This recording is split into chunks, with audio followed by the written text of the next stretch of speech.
भारत में civic sense की कमी क्यों है? पता है, अक्सर इसका जवाब ना हम बस लोगों को दोष देकर ही खत्म कर देते हैं। पर क्या हो अगर असली वजह कुछ और ही हो, कुछ ऐसा जो हमारी आंखों के ठीक सामने है, फिर भी हम देख नहीं पा रहे? चलिए आज इसी पहेली को सुलझाते हैं। जरा दो दुनियाओं की कल्पना कीजिए। एक तरफ है डेनमार्क का कोपेनहेगन जैसा शहर।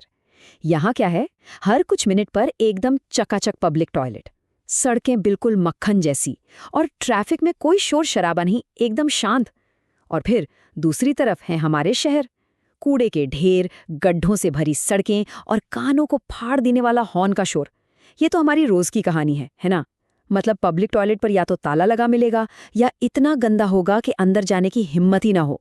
फुटपाथ पर चलना तो भूल ही जाइए, और लाइन में लगना, वो तो जैसे एक ऐसी कला है जिसे हम शायद भूलते ही जा रहे हैं। तो सवाल ये उठता है कि क्या डेनमार्क के लोग जन्म से ही ज्यादा सिविलाइज्ड होते हैं? क्या हम भारतीयों के स्वभाव में ही कोई गड़बड़ है? ये सवाल थोड़ा चुभने वाला है ना? पर सच कहूं तो ये वो सवाल है जो बहुत से लोग सोचते तो हैं, पर जुबान पर लाने से हिचकते हैं। तो इसका जवाब है एक बड़ा सा नहीं, बिल्कुल नहीं। असल में प्रॉब्लम लोगों में है ही नहीं, प्रॉब्लम है उस सिस्टम में जिसमें हम सब रहते हैं। असली जड़ सतह पर नहीं, बल्कि बहुत बहुत गहरी है। तो आज हम इन्हीं गहरी जड़ों को परत दर परत खोलेंगे। सबसे पहले दो दुनिया एक सवाल वाली गुत्थी को सुलझाएंगे, फिर तीन बड़ी वजहों को समझेंगे। पहली, जातिवाद और हमारी सोच, दूसरी, हमारा लाचार सरकारी सिस्टम, और तीसरी, हमदर्दी की कमी। और हाँ, आखिर में ये भी देखेंगे कि बदलाव का रास्ता आखिर है क्या।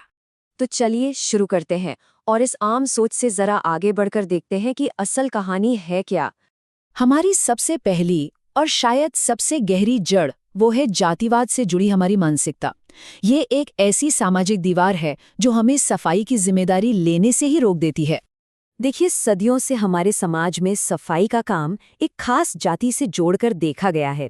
गांधी जी ने भले ही उन्हें समाज की माँ कहा हो, लेकिन असलियत तो ये है कि आज भी सफाई करने वालों को वो इज्जत नहीं मिलती जिसके वो हकदार हैं।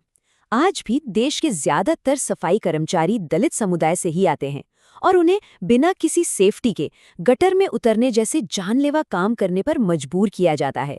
और हैरानी की बात यह है कि ऐसा तब हो रहा है जब हमारा देश इतना भी गरीब नहीं है कि सफाई के लिए मशीनें ना खरीद सके। और ये लाइन हमारी मानसिकता को निचोड़ कर रख देती है। जरा सोचिए इस बात पर। कूड़ा कौन फैलाता है? हम। लेकिन जो उसे साफ करने आता है उसे हम क्या कहते हैं? कूड़े वाला।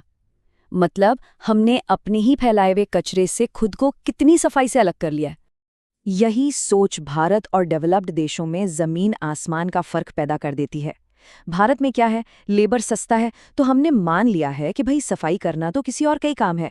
हम अपने डोमेस्टिक हेल्प के लिए अलग बर्तन रखते हैं, कुछ सोसाइटियों में तो उनके लिए अलग लिफ्ट तक होती है।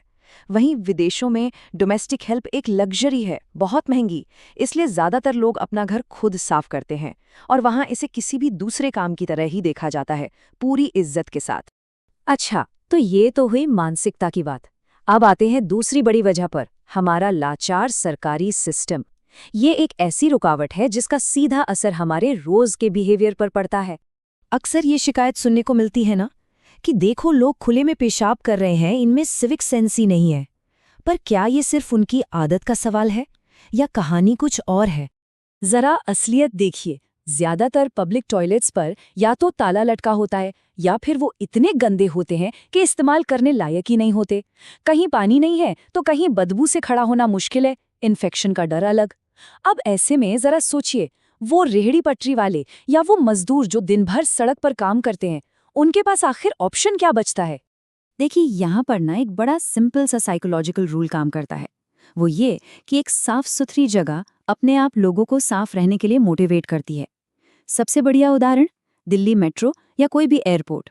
वहाँ कोई गंदगी क्यों नहीं फैलाता? क्योंकि वो जगह पहले से ही साफ है, एक सिस्टम है जो लगातार उसे साफ रख रहा है। और अब आते हैं हमारी तीसरी और आखिरी वजह पर, सहानुभूति यानी एम्पैथी की कमी। ये एक दूसरे के लिए और अपने ही शहर के लिए अपनेपन की कमी है, और यही कमी हमें एक साथ मिलकर एक साफ सुथरे समाज का सपना देखने से रोकती है। इसे कहते हैं बबल मेंटालिटी। अक्सर जो अमीर लोग हैं वो अपने एक बुलबुले में जीते हैं। उनके अपार्टमेंट कॉम्प्लेक्स में स्विमिंग पूल है, जिम है, सब कुछ चकाचक है। लेकिन उनकी सोसाइटी की ऊंची दीवारों के ठीक बाहर जो कूड़े का ढेर लगा है, जो गंदगी फैली है, उससे उन्हें कोई फर्क नहीं पड़ता। ये ऐसा है मानो अमीर और गरीब के बीच एक न दिखने वाली दीवार खड़ी हो। तो ठीक है, हमने प्रॉब्लम की जड़ें तो समझ ली। अब बात करते हैं सॉल्यूशन की, क्योंकि सिस्टम ही बिहेवियर को बदलता है। चलिए दुनिया भर से कुछ उदाहरण देखते हैं कि कैसे अच्छे सिस्टम लोगों के व्यवहार को बेहतर बना सकते हैं। सबसे पहले डेनमार्क को ही देख लीजिए। हम भारत में अभी तक गीले और सूखे कचरे को अलग करने के लिए ही स्ट्रगल कर रहे हैं, है ना? और वहाँ के लोग अपने कचरे को 10 अलग-अलग कैटेगरीज में बांटते हैं। जी हाँ, 10। कांच अलग, मेटल अलग, प्लास्टिक, कागज, कपड़े, यहाँ तक कि खतरनाक कचरे के लिए भी अलग डिब्बे हैं। सोचिए कितना एडवांस सिस्टम है। अब जर्मनी का यह सिस्टम देखिए, ये तो कमाल का है। इसे फंड सिस्टम कहते हैं। होता क्या है कि जब आप कोई प्लास्टिक की बोतल वाली ड्रिंक खरीदते हैं तो आप बोतल के लिए एक छोटा सा एक्स्ट्रा अमाउंट, एक डिपॉजिट देते हैं। फिर जब बोतल खाली हो जाए तो आप उसे एक रिवर्स वेंडिंग मशीन में डालते हैं और मशीन आपको आपके पैसे तुरंत वापस दे देती है। मतलब सजा नहीं, इनाम। कितना शानदार आइडिया है। और एक बात जो इन सभी साफ सुथरे देशों में कॉमन है, वो ये कि सिविक सेंस की ट्रेनिंग बचपन से ही शुरू हो जाती है। जापान में ओसोजी नाम की एक परंपरा है, जहां बच्चे हर रोज अपनी क्लासरूम, कॉरिडोर, यहाँ तक कि टॉयलेट भी खुद साफ करते हैं। जर्मनी में रिसाइकलिंग और वेस्ट मैनेजमेंट स्कूल के सिलेबस का हिस्सा है। और सिंगापुर में तो पब्लिक टॉयलेट्स को हैप्पी टॉयलेट जैसी रेटिंग दी जाती है, ताकि सफाई का एक स्टैंडर्ड बना रहे। तो कुल मिलाकर बदलाव की 3 चाबियां हैं। पहली, एजुकेशन।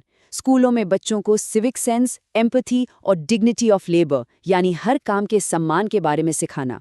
दूसरी, इंफ्रास्ट्रक्चर। साफ सुथरे टॉयलेट्स, डस्टबिन्स और चलने लायक फुटपाथ बनाना, और सबसे ज़रूरी, उन्हें मेंटेन करना। और तीसरी, एनफोर्समेंट, नियम बनाना। और याद रखिए, फाइन बहुत ज़्यादा हो ये ज़रूरी नहीं, पर फाइन लगने की संभावना ज़्यादा होनी चाहिए। और हाँ, ये पहला कदम सरकार को ही उठाना होगा। तो आखिर में सवाल वही है, भारत को वाकई में सुंदर बनाने के लिए क्या चाहिए? और इसका जवाब लोगों को कोसने में नहीं है। इसका जवाब है एक बेहतर सिस्टम बनाने में, और उस सिस्टम को लागू करने की पॉलिटिकल विल, यानी राजनीतिक इच्छा शक्ति में।